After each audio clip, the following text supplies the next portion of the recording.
राज्य सरकारनं कोल्हापूर महापालिकेला 22 कोटींचा निधी दिलाय, पण या कामांना सुरुवात होण्यापूर्वीच कोल्हापुरातील कृती समिती आणि माजी नगरसेवक सत्यजित कदम यांच्यात खटके उडाले आहेत। या निधीतील कामं 75% पूर्ण झाली असून त्याची यादी तपासून पाहण्याची मागणी कॉमन मॅन आणि कृती समितीनं महापालिकेकडे केली होती।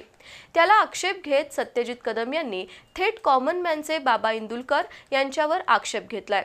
माहिती अधिकाराचा गैरवापर होतोय का याचा पाठपुरावा करणार असल्याचं सांगून कदम यांनी काही गंभीर आरोप केलेत।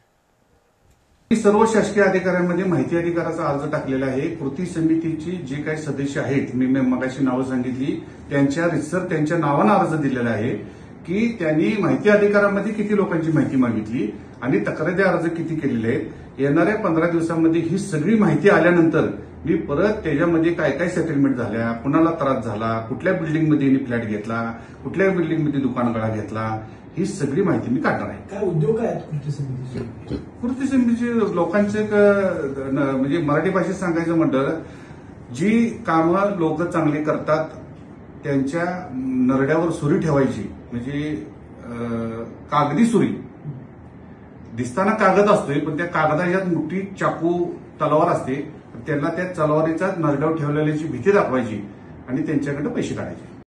दरम्यान एका ठेकेदारानं काम न करताच महापालिकेकडून 85 लाख रुपयांचं बिल उकळल्याचं माजी नगरसेवक सत्यजित कदम यांनी उघड केलंय। त्यानंतर त्या ठेकेदारानं याबद्दल कबुली देऊन 85 लाखाची रक्कम महापालिकेकडे जमा करण्याची तयारी दाखवली आहे। पण मुळात हे बिल महापालिकेच्या ऑडिट विभागाकडून कसं स्वीकारलं गेलं असा प्रश्न उपस्थित करून अशा प्रकारे गेल्या 5 वर्षात महापालिकेची लूट झाली आहे का याचा शोध घेणार असल्याचं सत्यजित कदम यांनी सांगितलं। हा प्रामुख्यानं कोल्हापूरच्या जनतेला नजरेस यायला पाहिजे आहे की अशी कामं इथून पाठीमागे गेल्या 5 वर्षात किती झाल्यात या संदर्भात पण मी आता पाठपुरावा करत आहे।